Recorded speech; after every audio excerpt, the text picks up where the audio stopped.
Notre culture, renouer avec nos traditions. Prêt pour la course aux millions? Envoie millions au 26 ou 826 pour gagner le jackpot de 100 millions. 26, 8, 26.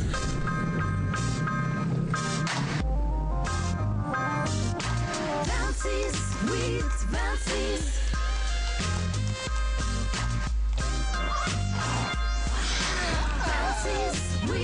Tu as 100 jours pour gagner jusqu'à 1 million par jour, 2 millions par semaine et le jackpot de 100 millions. À toi de jouer. Envoie millions au 26 8 26. 26 8 26. La course aux millions est un jeu Lonase.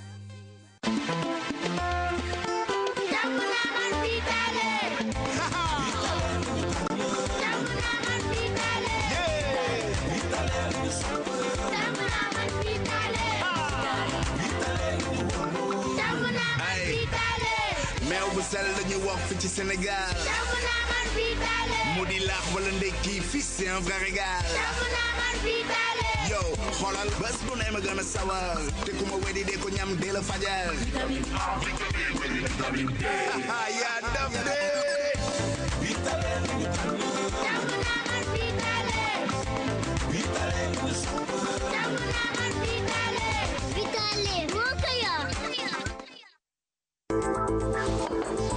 danga foog ni beurre yëpp bokk cafka bàyyil sa xel bu baax ci bii cafka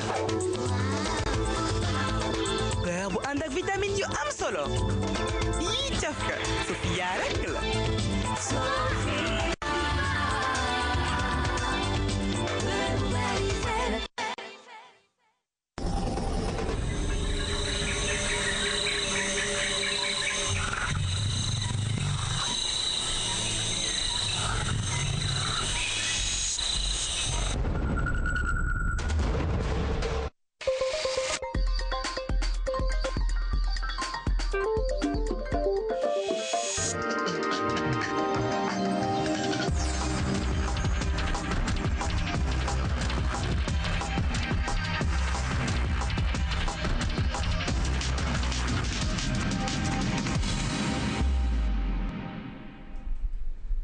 Mesdames, Messieurs, bonsoir et bienvenue à cette principale édition de la soirée. Voici les titres. Le Premier ministre en visite dans la région de Louga. C'était pour s'enquérir de l'évolution du programme des villages du millénaire. Il se porte à merveille selon Abdoulmaï que vous entendrez dans un instant. Le 14 juillet, c'est la fête nationale de la France. François Hollande a présidé son premier défilé en tant que président de la République. Les Champs-Élysées ont accueilli 5000 hommes des 3 armées. Et puis en fin de journal grand format, il s'intéresse ce soir à la brigade de collecte et de transport des ordures. Elle ne travaille que le soir. Sa mission, corriger les défaillances du ramassage du jour et d'enlever les dépôts sauvages. Je vous le disais à l'instant, le programme des villages du millénaire se porte très bien. Aussi, il a un impact positif sur la vie de 30 000 habitants dans la région de Louga. C'est un constat fait par le Premier ministre. Abdoulmaï était en visite dans la communauté rurale de Léona. Le chef du gouvernement estime que le programme constitue un modèle dans l'atteinte des EMD. Voici le Premier ministre au micro de Cheikh Bamba Gueye. Nous avons constaté en 6 ans des progrès particulièrement important. On a pu constater le développement d'activités de transformation permettant, par la valeur ajoutée créée, de donner des revenus aux femmes. Concernant Léona, très sincèrement, je n'ai pas de doute qu'en 2015, les objectifs pourront être atteints, même s'il y a encore quelques dernières distances à parcourir. Les délais qui nous restent par contre sont courts pour ce qui a trait à l'ensemble du Sénégal. Mais comme je le disais à l'instant, je suis convaincu que nous avons trouvé le bon modèle. Maintenant, nous devons réfléchir rapidement à la manière de l'étendre. Nous nous intéressons maintenant à l'habitat au Sénégal, un secteur en pleine mutation. La ville de Dakar ne parvient plus à loger ses habitants de manière adéquate. Et pour venir à bout de cette situation, le ministère de l'Urbanisme et de l'Habitat a convoqué une réunion à Saly, Portugal, et il devra permettre de passer en revue une lettre de politique sectorielle, nous dit Safoura Sow. L'urbanisme galopant et mal maîtrisé cause d'énormes difficultés liées à l'habitat et au cadre de vie. Diagnostiquer les problèmes et trouver des pistes de sortie de crise, une nécessité pour le nouveau gouvernement. C'est un secteur qui fait l'objet de beaucoup d'attentes de la part des Sénégalais.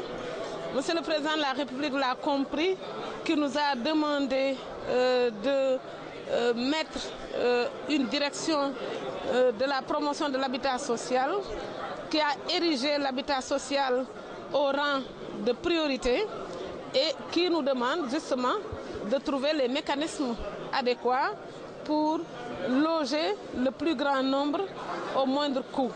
Cet atelier a réuni tous les acteurs du secteur de l'habitat. Un plan d'action sera mis en œuvre par ses promoteurs de l'immobilier, ses architectes ainsi que tous les techniciens. Objectif, rendre performant le secteur. Durant 48 heures, ils vont passer en revue la lettre de politique sectorielle qui sera présentée aux autorités du pays. Nous avons un travail de rationalisation à faire. Nous avons à regarder la cohérence d'ensemble que nous devons partager avec les structures déconcentrées de l'État, avec l'administration centrale qui partage certaines de ses compétences avec nous et avec les intervenants dans le secteur. La procédure administrative est également importante dans l'acquisition de terrain et l'achat de maisons. Il est donc préférable de se rapprocher des coopératives de l'habitat pour voir plus clair. Nous dégageons des pistes pour voir d'abord la possibilité d'avoir un logement à travers la voie bancaire ou les organismes de financement, ou par l'autoconstruction, ou par l'organisation de la coopérative en termes de crédit revolving pour faire parvenir au moins l'habitat, que ce soit l'habitat urbain ou l'habitat rural. Le problème du logement est également lié aux inondations, aux effondrements fréquents et à l'insalubrité. La participation de toutes ces parties prenantes pourrait largement améliorer l'habitat social et permettre un cadre de vie meilleur pour les populations. Safoura Sow, la solution au problème du chômage, c'est des statistiques justes et fiables. Et pour y voir plus clair, un atelier a été initié. Les travaux ont porté sur le thème « Développement des outils techniques pour l'élaboration d'un système d'information du marché du travail intégrant la migration du travail ». Thurodien nous en parle. Des données fiables, en faire des analyses systématiques, c'est par là que passe nécessairement toute solution définitive du chômage des migrants. L'Organisation internationale pour les migrations et l'Union européenne s'y attellent. Leur bras technique pour ce projet est le système d'information du marché, sa stratégie, faire des études de terrain pour documenter le sous-emploi en Afrique. Je pense que le séminaire d'aujourd'hui sera d'une utilité qui va de soi, puisque la formation des Sénégalais, la formation des Africains, des acteurs des organisations non gouvernementales par rapport aux questions de migration et d'emploi constitue un octroi d'outils pour pouvoir prendre en compte une question à l'apparence floue. En 2004, un atelier a été tenu à Ouagadougou sur l'emploi et la lutte contre la pauvreté. Le CIM devrait consolider les acquis. Relever le défi de l'insertion suppose l'existence d'un système de formation qui, tant au niveau des programmes que des curricula, développe des outils et méthodes adaptés aux exigences du marché du travail, mais suppose également l'existence de données statistiques globales et fiables tenant compte de la migration pour aider à mieux orienter les formations. La recherche de solutions aux problèmes de l'emploi et de la protection sociale fait couler beaucoup d'encre et de salive en Afrique. Pour les partenaires au développement, les opérations d'enquête pour des statistiques fiables sont plus que nécessaires. Nous passons maintenant à la santé avec le taux de mortalité des enfants malnutris sévères qui est très élevé dans les hôpitaux. Cela est en grande partie lié à l'inadéquation de la prise en charge. Un cours de renforcement des capacités des personnels hospitaliers a été organisé à Thiès par les autorités sanitaires avec l'appui de l'OMS, dirigé par des universitaires spécialistes de la pédiatrie et de la nutrition infantile. Ce cours a réuni des personnels hospitaliers venus de plusieurs établissements de santé. La malnutrition infantile est un problème de santé publique dans la plupart des pays africains. Le Sénégal n'échappe pas à la règle. Des régions comme Matam et Diourbel constituent des zones particulièrement touchées. Et à un niveau général, la situation est bien réelle. 10% des enfants sénégalais présentent une malnutrition aiguë. On s'attend chaque année à trouver 20 000 enfants qui présentent une malnutrition aiguë sévère.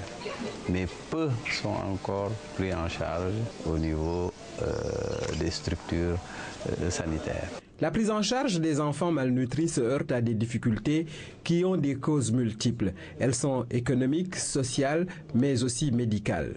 La malnutrition aiguë sévère n'est pas correctement prise en charge dans les structures sanitaires.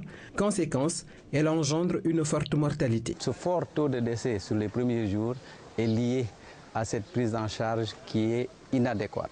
D'où l'intérêt de ce cours sur la prise en charge de la malnutrition aiguë sévère au niveau des structures hospitalières. Pendant près d'une semaine, des personnels de santé, médecins et infirmiers en ligne de front dans la lutte contre la malnutrition aiguë sévère.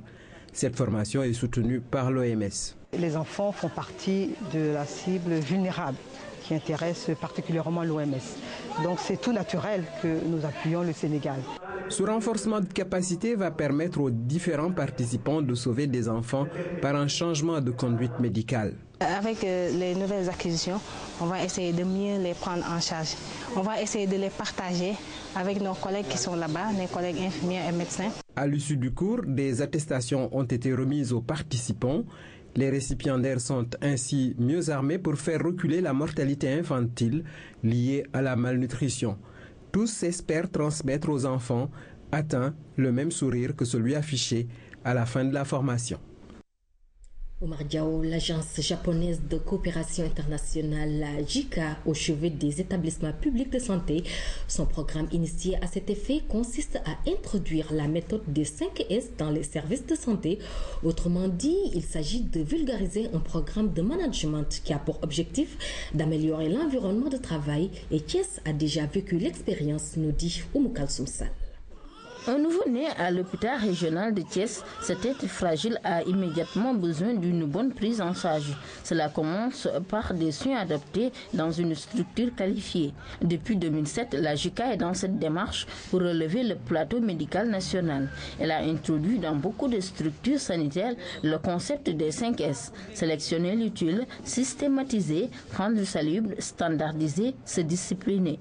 Il s'agit d'une démarche simple, mais qui améliore notablement l'environnement de travail du personnel des hôpitaux. On gagne du temps, on s'y retrouve mieux dans le matériel qui est autour de nous, on est mieux organisé, il y a plus de rigueur. Si vous parlez de la situation avant et de la situation après le passage des 5S, vous vous rendrez compte que les gens sont dans un environnement de travail beaucoup plus intéressant et ceci participe à la motivation des professionnels de santé.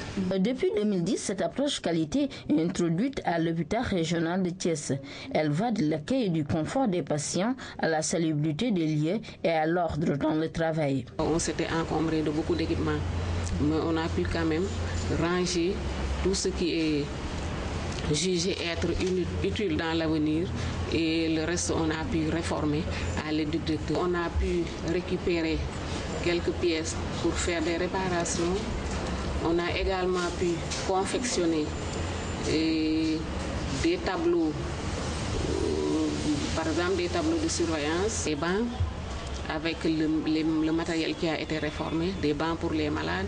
Au niveau de l'accueil, vraiment les malades avaient de sérieux problèmes pour se mettre assis. Tambacounda et Kédougou ont été les sites pilotes. Les résultats satisfaisants obtenus ont motivé les autorités sanitaires à implanter cette méthode dans 25 hôpitaux. La non-qualité a un coût. Si vous travaillez mal, c'est-à-dire si vous utilisez trop de coton, si vous essayez d'abord une perfusion, ça ne marche pas, vous jetez, vous prenez un autre, etc., etc. Mais il y a un surcoût. Quand vous travaillez mal, vous gaspillez de l'argent. En revanche, quand vous travaillez bien, vous en économisez. Donc on a intérêt à s'inscrire dans une dynamique de démarche qualité. Et la démarche qualité 5S, c'est la démarche qualité version japonaise. Et elle s'adapte très bien au milieu hospitalier sénégalais. Au début, c'était un proche qui a utilisé dans Toyota via une société japonaise. Mais on a trouvé qu'on peut appliquer cette approche dans l'hôpital pour améliorer l'environnement de travail et progresser de qualité. Le concept des 5S peut s'appliquer à toutes les entreprises. Il stimule l'adoption d'une attitude positive et constructive dans le travail. L'approche a été d'abord expérimentée au Sri Lanka avant d'être testée avec succès dans 15 pays africains, dont le Sénégal. Nous parlons santé toujours avec ce don de sang à l'hôpital principal de Dakar. L'initiative est de la coordination des associations et mouvements et par ce geste, elle s'inscrit dans une logique de prévention du manque de sang pendant la période du carême. Aïda Fall. Christian est employé de l'hôpital principal. C'est la 13e fois qu'il donne de son sang. Un geste de haute portée car pouvant sauver des vies. Je pense que c'est juste noble. Tous les Sénégalais doivent faire ça. En plus, ça permet de connaître tout le groupe sanguin, de sauver des vies, parce que les hôpitaux en ont besoin. Ouais. C'est pour ça que chaque fois, on demande aux gens de venir donner du sang. La coordination des associations et mouvements de l'hôpital CAM HP2 entend par l'organisation de cette journée lutter contre le manque de ce liquide vital, surtout pendant le mois du carême. Ce qui nous a réunis aujourd'hui ici, c'est de prévoir le mois de Ramadan qui sera là dans 2 semaines. Donc comme d'habitude, durant le mois Ramadan, les hôpitaux sont confrontés à des problèmes de sang parce que les gens ne viennent pas donner. Pour raison de jeûne. Le parrain de cet événement, en sa qualité de chirurgien, insiste sur l'importance du sang dans les interventions chirurgicales. Le sang, c'est ce liquide précieux, biologique, que nous avons tous dans les vaisseaux sanguins et qui permettent d'irriguer nos différents organes pour leur apporter non seulement l'oxygène, mais également les éléments nutritifs dont ils ont besoin, qui donc donnent son sang, donnent une vie. Les membres du CAM HP2 espèrent au sortir de cette journée recueillir 200 poches de sang. Mais en attendant, ils ont tenu à décorer le parrain. Cette bulle de sang frappée d'une croix en or symbolise une marque de reconnaissance à l'endroit des personnes ayant donné de leur sang au moins 50 fois. Sur un tout autre chapitre maintenant, et nous parlons du programme de qualification des ressources humaines qui va démarrer sa 2e phase dans les jours à venir. L'extension des centres sectoriels de formation professionnelle et l'augmentation des filières de formation sont les objectifs de ce programme. Une information donnée par le représentant du ministre de la Jeunesse, de la Formation professionnelle et de l'Emploi. Et c'était lors de la visite du centre BTP de Diamniadio par une délégation de la Chambre de commerce de Dakar.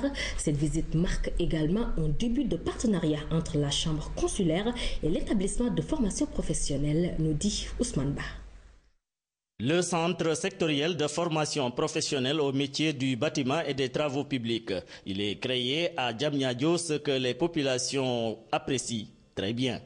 La population de Diamniadio a conscience de l'importance de ce centre. En dehors de la formation que vont bénéficier ces enfants, ce centre ouvre d'heureuses perspectives. Pour faire sa découverte, une forte délégation de la Chambre de commerce, d'industrie et d'agriculture de Dakar a fait le déplacement. D'abord, une cérémonie de présentation théorique de ce bijou avant la visite guidée. L'objectif de cette visite est décliné par l'administration. Parce qu'il est important que les professionnels du bâtiment, mais aussi les différentes chambres des métiers, connaissent en fait ce qu'on fait au niveau du centre de formation au métier du bâtiment de Diamniadio. En effet, la gestion de ce centre, estimé à 3 milliards de nos francs, est plus que transparente, d'où la création de son conseil d'administration.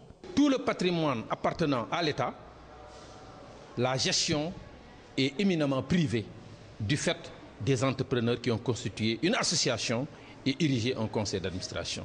Donc tout se fait en transparence. Après être passés dans les différents ateliers de formation, les visiteurs sont très séduits de ce qu'ils ont vu et ils annoncent l'effectivité de leur partenariat. À l'occasion, le représentant de la tutelle a annoncé la bonne nouvelle. Les branches professionnelles du transport nous ont saisis par une requête pour qu'on leur construise un centre dédié à la mécanique automobile poids lourd, machinisme agricole, moteur hors bord et deux roues.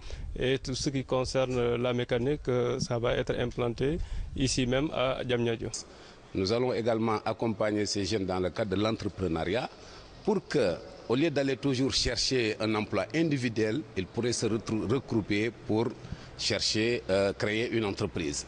Et là, nous avons le centre de facilitation des formalités de la Chambre de commerce qui est là, et un bureau, le centre de création d'entreprises de la Chambre, qui va accompagner les porteurs de projets.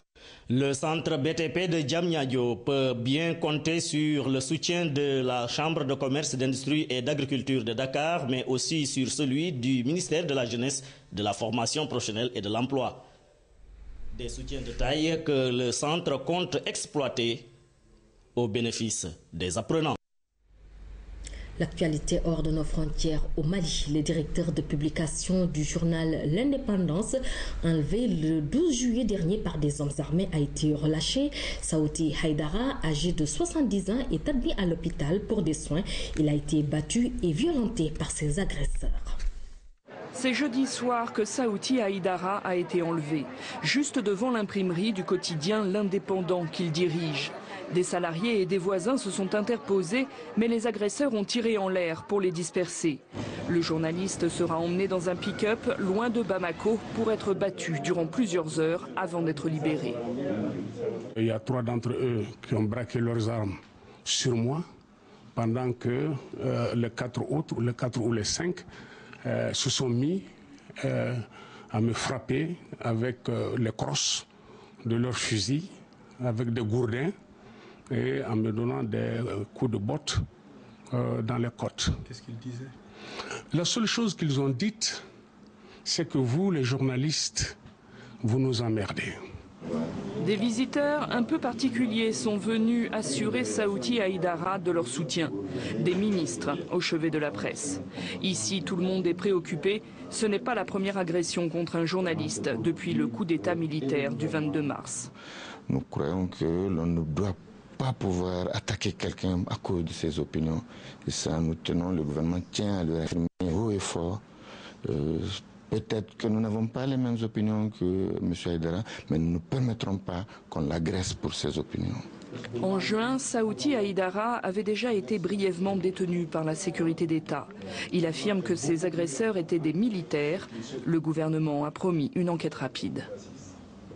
Je vous le disais en titre, nous sommes le 14 juillet, fête nationale de la France.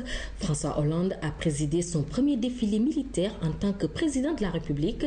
Les Champs-Élysées ont accueilli à l'occasion 5000 hommes et femmes des 3 armées et de la société civile, pour ne citer que cela.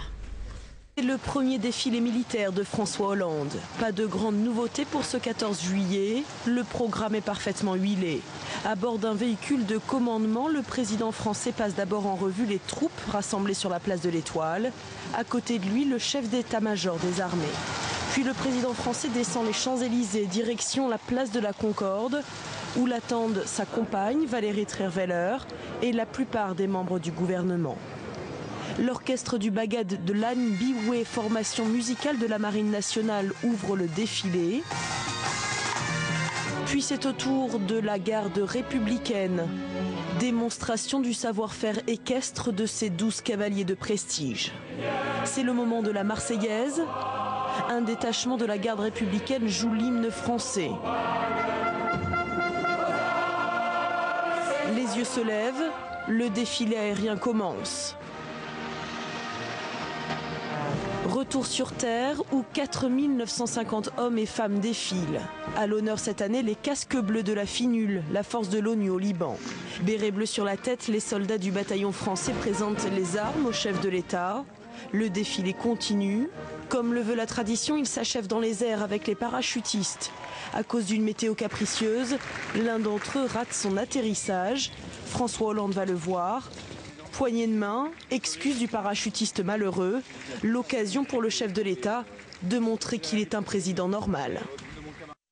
Nous allons maintenant en Mauritanie, où le porte-parole du Khalife général des Mourides vient d'effectuer un séjour de 2 semaines, une occasion pour Serigne Bassirou Mbacké Abdoul Khadr d'aborder avec les autorités mauritaniennes les questions qui intéressent les deux pays.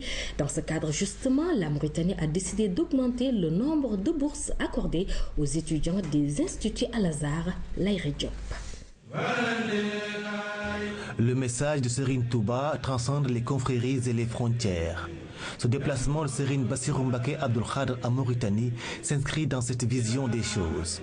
À la tête d'une forte délégation, le porte-parole du Khalife général des Mourides est venu raffermir les liens dont les premiers actes ont été posés par Khadim Rassoul au cours de ses différents séjours au pays de Chinguitti. La Mauritanie est d'autant plus importante dans la vie et l'œuvre de Serigne Touba que c'est ici, précisément à Sarsara, qu'il a reçu le wird mouride. À la résidence qui porte son nom à Nouakchott, les talibés sont venus en grand nombre écouter religieusement le message du Khalife général. Un message d'exhortation au travail, à l'adoration de Dieu et à l'union avec tous les musulmans. Dans cette perspective, Cheikh Ahmadou Bamba s'érige en exemple plus que parfait. Ses relations avec les Hassaniyoun, les Alaouioun et les autres ulémas de Mauritanie restent gravées dans les écrits et les mémoires.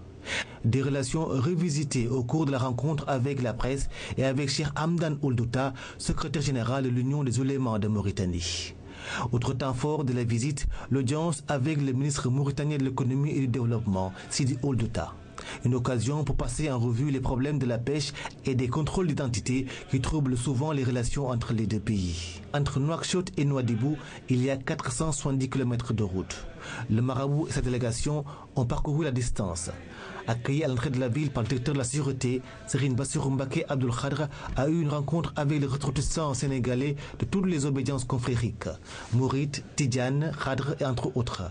Une union sacrée qui s'inscrit dans la ligne tracée par le Khalife général des Mourides, Cheikh Sidi Mokhtar Mbacké. Dernier temps fort de la visite, le dîner offert par le président de la République de Mauritanie. Il a été présidé par Ahmed Ould Nini, ministre des Affaires islamiques. Et bien sûr, l'islam était au cœur des discussions. Dans ce cadre, la Mauritanie a décidé de revoir à la hausse le nombre de bourses attribuées chaque année aux étudiants de l'Institut Al-Azhar du Sénégal.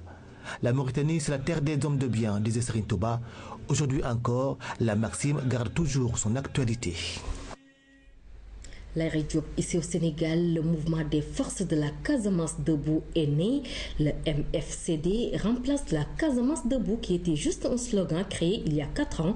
Le lancement a eu lieu vendredi et l'occasion a été saisie pour aborder des questions liées au conflit dans cette région sud du Sénégal. Eric Nimadi. Cette rencontre avait plusieurs objectifs. Elle a d'abord permis aux membres du mouvement des forces de la Casamance debout de présenter cette nouvelle structure. Nous avons contacté toutes les forces vives de la Casamance qui n'appartiennent pas au MFDC. Vous avez les étudiants casamançais qui sont là. Nous avons parlé à nos élus, les députés, les sénateurs, les présidents des conseils ruraux, des conseils régionaux. Nous avons parlé à l'association des femmes, des jeunes, des moins jeunes. Nous avons essayé de contacter tout le monde. Et tous ont été unanimes. Nous adhérons à ce mouvement des forces de la Casamance debout pour revendiquer ce que nous pensons est mieux pour elle, le développement dans un Sénégal uni. Abordant la question du conflit en Casamance, le mouvement a marqué tout de suite son territoire. Le MFCD est contre toute idée d'indépendance de la région, car selon lui, le développement de la Casamance doit se faire à l'intérieur du Sénégal. Pour le moment, nous laissons l'État et le MFDC se retrouver autour de Sant'Egidio. Ce que nous leur disons, c'est aucune décision ne sera prise concernant l'avenir de la Casamance sans que nous, mouvement des forces de la Casamance debout, nous n'ayons notre mot à dire.